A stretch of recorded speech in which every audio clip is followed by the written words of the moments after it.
Assalamualaikum warahmatullahi wabarakatuh.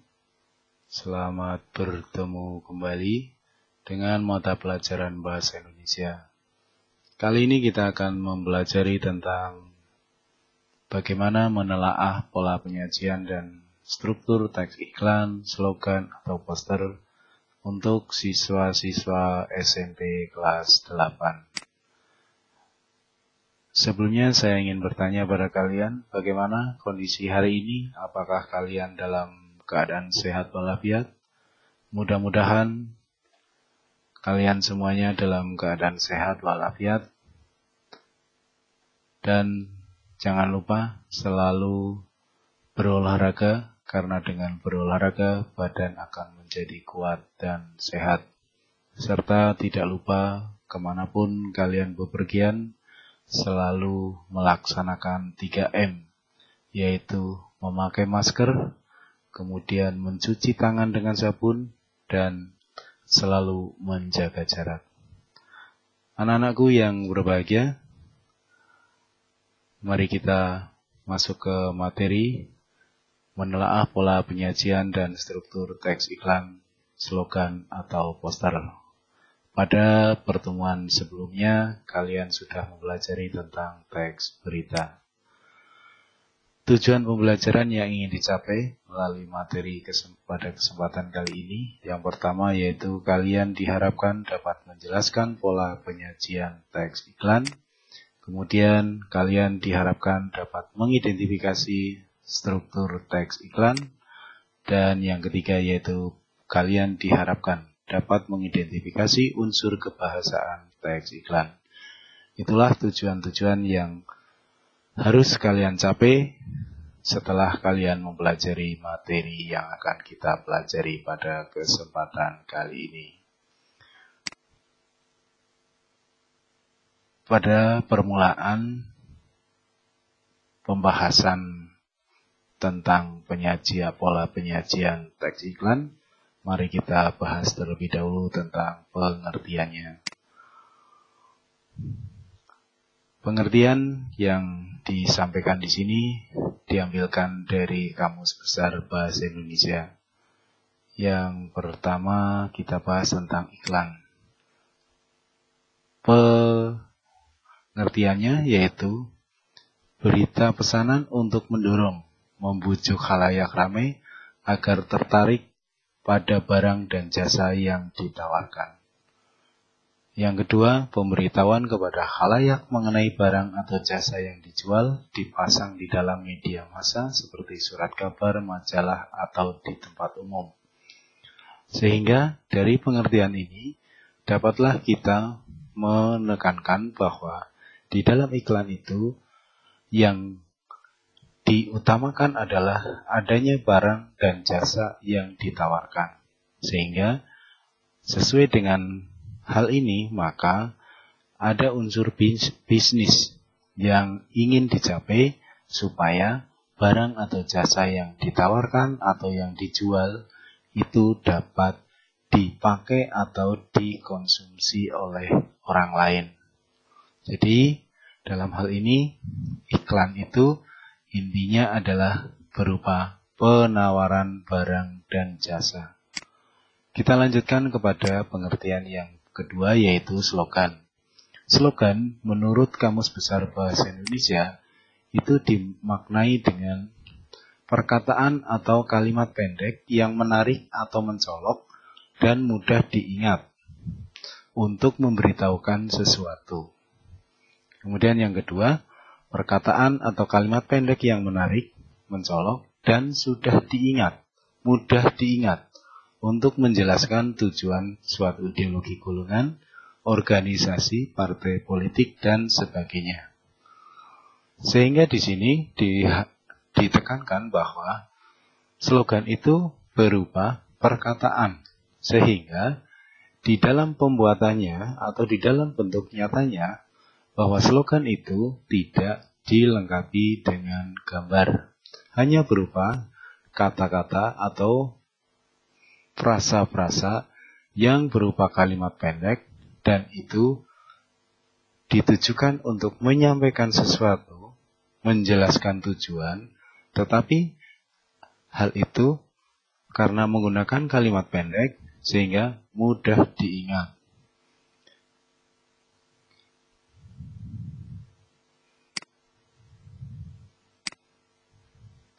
Kita lanjutkan dengan pengertian poster. Poster menurut KBBI adalah plakat yang dipasang di tempat umum berupa pengumuman atau iklan. Jadi, dalam hal ini poster itu bisa terdiri atas kalimat-kalimat ataupun pernyataan-pernyataan dan juga bisa ditambahkan dengan gambar. Poster berdasarkan isinya dibedakan menjadi satu, poster niaga, yaitu poster yang dibuat untuk tujuan periklanan suatu produk. Yang kedua, poster kegiatan, yaitu poster yang dibuat untuk informasi suatu kegiatan. Yang ketiga, poster pendidikan, yaitu poster yang dibuat untuk tujuan mendidik.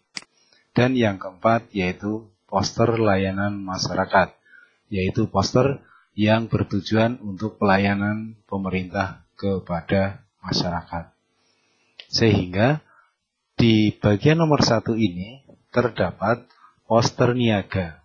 Berarti ini hampir sama pemahamannya dengan iklan. Karena di sini juga menawarkan suatu produk.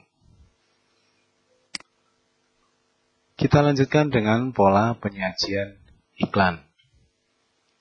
Pola penyajian iklan itu bisa disampaikan atau bisa disajikan melalui dua media. Yang pertama yaitu penyajian secara tertulis.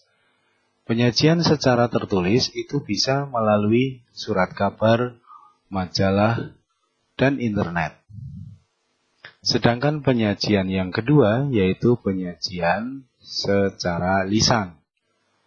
Penyajian secara lisan ini dapat dilakukan melalui radio, televisi, ataupun melalui internet. Sehingga penyajian iklan itu bisa secara tertulis dan bisa secara lisan. Kesimpulannya, yang dinamakan dengan iklan itu merupakan gabungan teks lisan atau tertulis dan juga gerak karena dapat ditayangkan melalui televisi.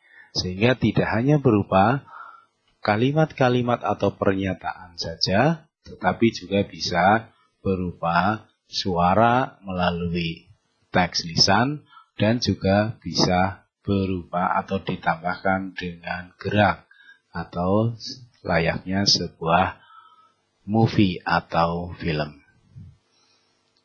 Anak-anakku yang berbahagia, karakteristik penyajian iklan yang pertama, iklan media cetak, yaitu iklan yang disampaikan secara tertulis. Karakter utama iklan tersebut adalah penggunaan bahasa tertulis. Selain mengutamakan kejelasan kata-katanya, iklan di media cetak mengandalkan desain grafis seperti warna dan bentuk huruf, tata letak, dan gambar. Iklan di media cetak dapat disajikan dalam bentuk baris dan kolom. Nah, baris dan kolom ini kita jumpai di dalam surat kabar ataupun koran. Intinya, supaya menarik dalam penyampaian iklan di media cetak, itu menggunakan desain grafis, dipadukan dengan warna dan bentuk huruf yang menarik, dan juga tata letak serta gambar yang menarik pula. Jenis iklan di media cetak. Yang pertama yaitu iklan baris. Ini yang seringkali kita dapati, yaitu di sebuah surat kabar. Apa itu iklan baris? Iklan baris itu ialah iklan yang pemasangannya berupa baris-baris. Teks yang disajikannya sangat terbatas, tidak ada gambar ataupun ilustrasi-ilustrasi dalam iklan ini. Teks pun banyak yang mengalami penyingkatan. Perhatikan contoh di bawah, ini ada iklan baris. Memang tulisannya itu atau ketersediaan tempatnya itu sangat singkat atau sempit, sehingga kalimat-kalimatnya pun harus melalui penyingkatan-penyingkatan.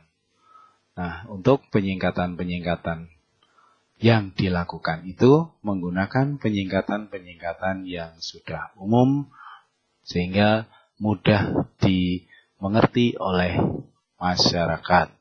Contoh misalnya ada RMH itu berarti rumah, LT itu berarti lantai. Kemudian ada juga misalnya tahun, TH itu berarti tahun. Kemudian warna itu biasanya menggunakan penyingkatan dengan langsung dengan nama atau sebutan warna yang dimaksudkan. Misalnya merah.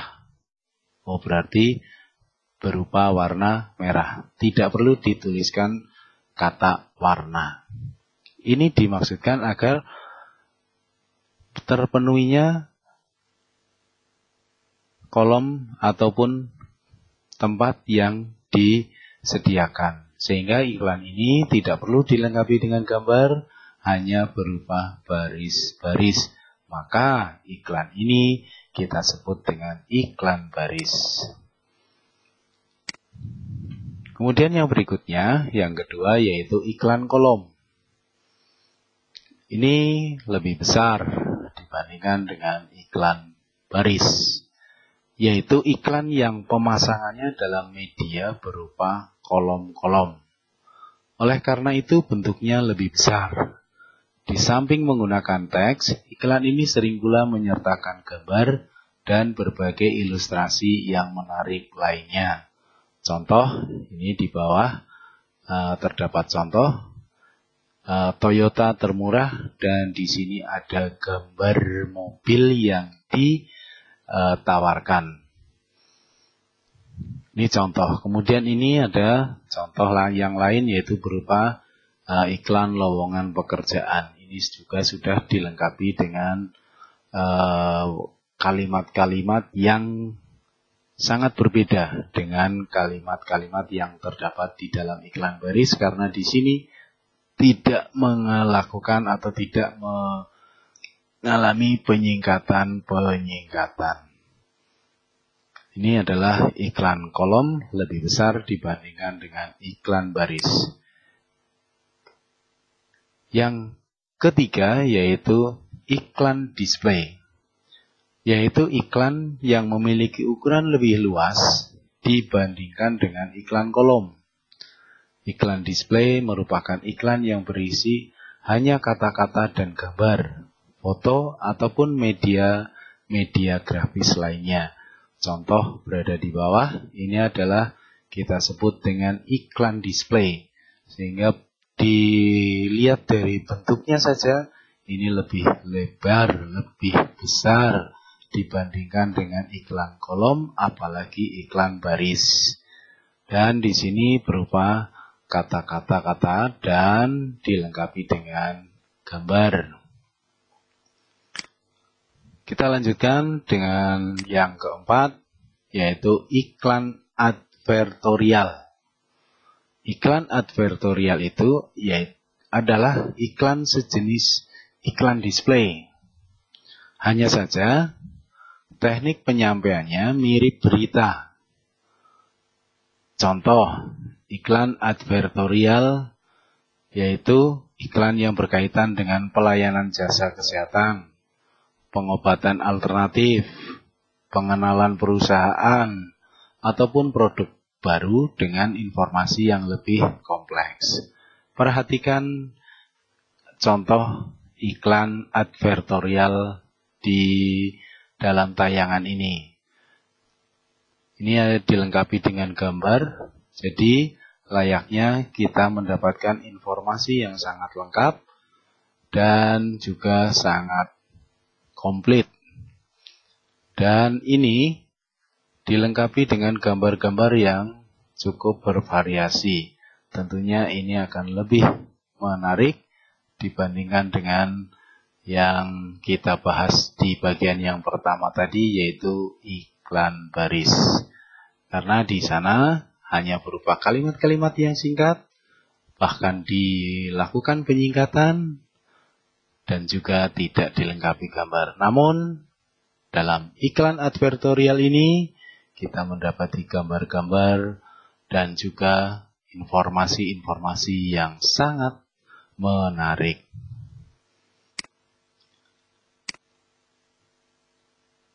Yang kedua, yang pertama tadi itu adalah iklan cetak.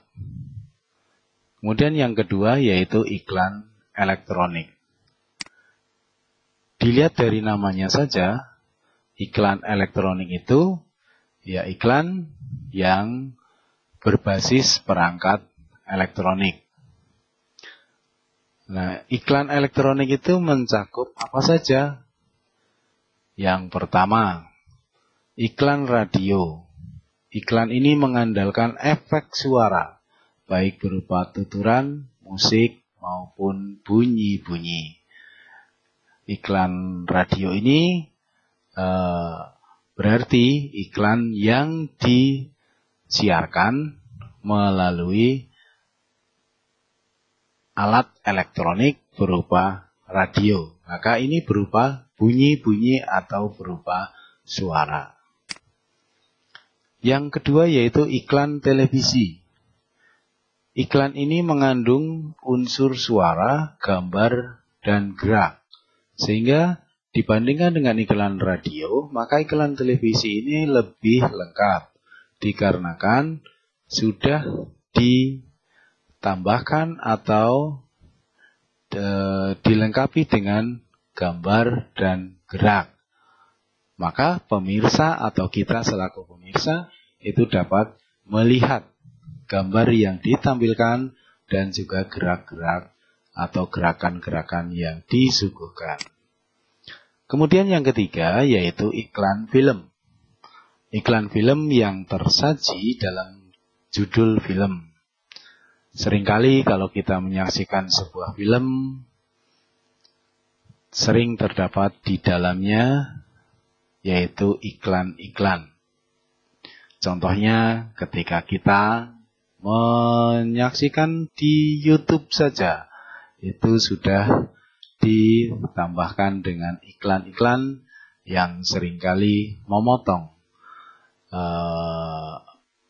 perjalanan dari film yang kita tonton tersebut terputus sejenak. Iklan tersebut akan muncul sebelum film diputar. Mengapa? Ini penayangannya itu menggunakan waktu-waktu yang sangat strategis. Seringkali diperkirakan bahwa pada saat film itu akan ditayangkan, masyarakat itu sedang menonton semuanya. Sehingga iklan yang ada di dalamnya atau disampaikan di dalam film itu berupa iklan-iklan yang sudah diatur sedemikian rupa sehingga pas dengan waktu jeda yang ditentukan. Apa itu struktur teks iklan dan bagaimana struktur teks iklan itu? Mari kita pelajari bersama-sama. Struktur teks iklan itu yang pertama berisi tentang judul atau nama produk. Ya, karena di sini berupa judul atau nama produk, maka di dalam penyampaiannya, iklan yang kita buat atau iklan yang kita baca itu selalu saja ada produk, nama produk yang disampaikan. Biasanya terdapat di bagian paling atas. Tetapi tidak semuanya bahwa judul itu seringkali kita dapati di bagian atas. Tidak jarang juga kita menemukan nama produk itu yang bukan di bagian atas.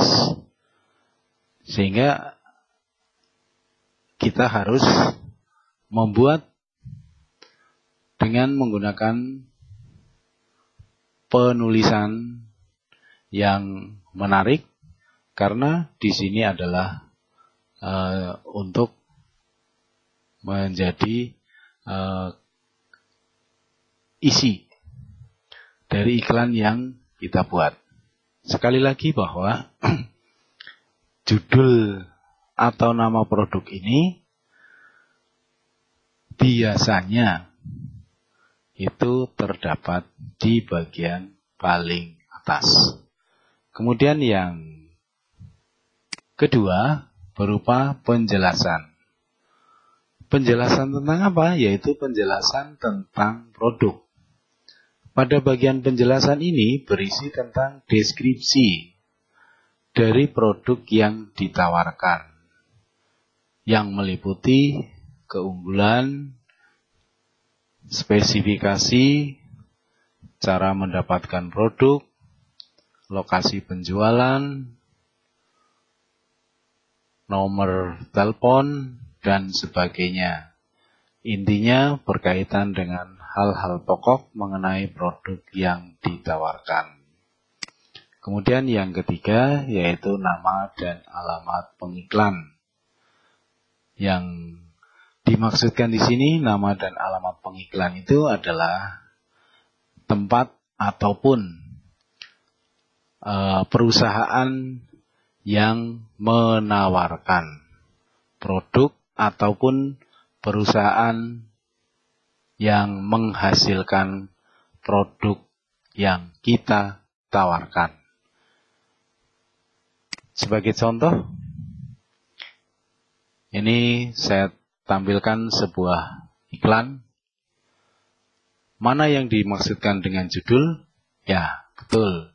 Yaitu yang ditunjukkan dengan panah. Mie sedap instan. Kemudian penjelasannya itu yang mana? Ya, penjelasannya ini adalah penjelasan tentang produk. Yaitu bikin lidah menari-nari. Ini sebagai kalimat iklan. Kemudian manakah yang dimaksudkan dengan nama dan alamat pengiklan? Ya, ini di bagian atas ini adalah perusahaannya atau pabriknya. Sedangkan di bawah ini adalah alamatnya yang bisa kita hubungi. Jadi di setiap iklan itu yang baik memuat 3 hal yang terdapat di dalam struktur teks lisan, yaitu judul atau nama produk, kemudian penjelasan tentang produk yang ditawarkan, dan terakhir yaitu nama dan alamat pengiklan. Kemudian unsur kebahasaan teks iklan ini adalah sebagai berikut. Yang pertama, bahwa bahasa dalam iklan itu menggunakan kalimat persuasif. Kalimat persuasif merupakan kalimat yang berisi ajakan atau anjuran dengan tujuan membujuk pembaca agar mau menjalankan atau menerima apa yang penulis katakan. Dengan demikian maka yang dimaksudkan dengan persuasif itu adalah mengandung pemahaman bahwa kalimat tersebut berisi ajakan. Sehingga ini digunakan untuk membujuk pembaca. Untuk apa? Yaitu agar mau menjalankan atau menerima apa yang penulis katakan. Atau dengan kata lain, mau membeli produk yang ditawarkan atau mau menggunakan jasa yang ditawarkan. Dalam teks iklan terdapat beberapa contoh kalimat persuasif seperti murah, berkualitas, handal, cepat, dan sebagainya. Kemudian unsur kebahasaan yang berikutnya yaitu menggunakan kalimat slogan. Seperti di bagian depan tadi sudah disampaikan bahwa teks slogan itu berupa perkataan atau pernyataan yang disusun menggunakan kalimat yang pendek supaya mudah diingat oleh pembaca. Nah, untuk membuat teks iklan yang menarik dan mencolok sehingga mudah diingat oleh pembaca, kita perlu menggunakan kalimat slogan. Kalimat slogan itu biasanya terdiri atas 4-5 kata. Simple dan kreatif. Sehingga mudah diingat serta harus memiliki daya tarik agar dapat menarik minat pembaca. Slogan yang baik akan mudah diingat oleh pembaca sehingga akan menjadi ciri khas tersendiri untuk produk yang ditawarkan. Dengan begitu, mendengar slogan tersebut, pembaca bisa langsung mengetahui produk yang menawarkan atau produk yang ditawarkan memakai slogan tersebut. Contoh, Yamaha selalu di depan. Nah, ini satu contoh saja bahwa itu menggunakan kalimat slogan pendek dan mudah diingat oleh kita semuanya. Mari kita lanjutkan ke unsur kebahasaan yang ketiga. Bahwa unsur kebahasaan yang ketiga ini adalah menggunakan subjek orang pertama. Subjek itu berupa pokok kalimat. Bisa berupa orang, bisa berupa sesuatu yang diorangkan atau dibendakan. Teks iklan biasanya menggunakan subjek orang. Berupa orang pertama tunggal atau jamak. Contohnya kata yang digunakan yaitu aku, saya, dan kami untuk mengganti pihak atau instansi pemasang iklan. Subjek yang digunakan pada teks iklan tersebut adalah subjek orang pertama jamak, yaitu kami. Oleh karenanya, maksud dengan menggunakan subjek orang pertama itu adalah seringkali di dalam iklan itu kata ganti orang yang dipergunakan itu berupa kata ganti orang pertama. Kata ganti orang pertama itu ada aku, saya, kami. Itu berupa kata ganti orang pertama. Bisa berupa kata ganti orang pertama tunggal maupun orang pertama jamak. Nah, kami di sini, kata kami ini berupa kata yang termasuk ke dalam kata ganti orang pertama bersifat jamak. Sedangkan yang tunggal itu aku, saya, ini termasuk ke dalam kata ganti orang pertama tunggal.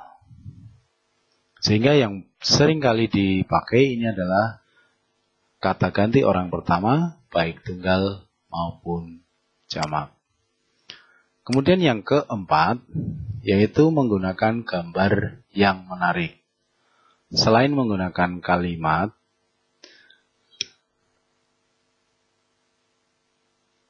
serta persuasif yang dimaksudkan untuk menarik minat pembeli, biasanya pada iklan disertai dengan gambar dari produk yang ditawarkan.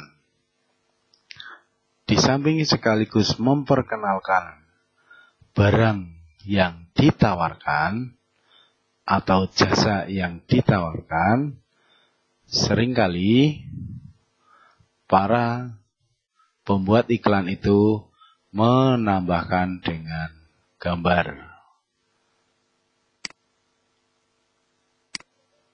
Demikian tadi, anak-anakku yang berbahagia, materi kita pada kesempatan kali ini. Terima kasih Anda telah mempelajari materi ini hingga selesai. Bila ada hal yang belum jelas, maka silahkan kalian tanyakan langsung melalui WA grup ataupun melalui classroom yang sudah dibentuk oleh sekolah. Akhir kata, wabillahi taufiq wal hidayah. Wassalamualaikum warahmatullahi wabarakatuh.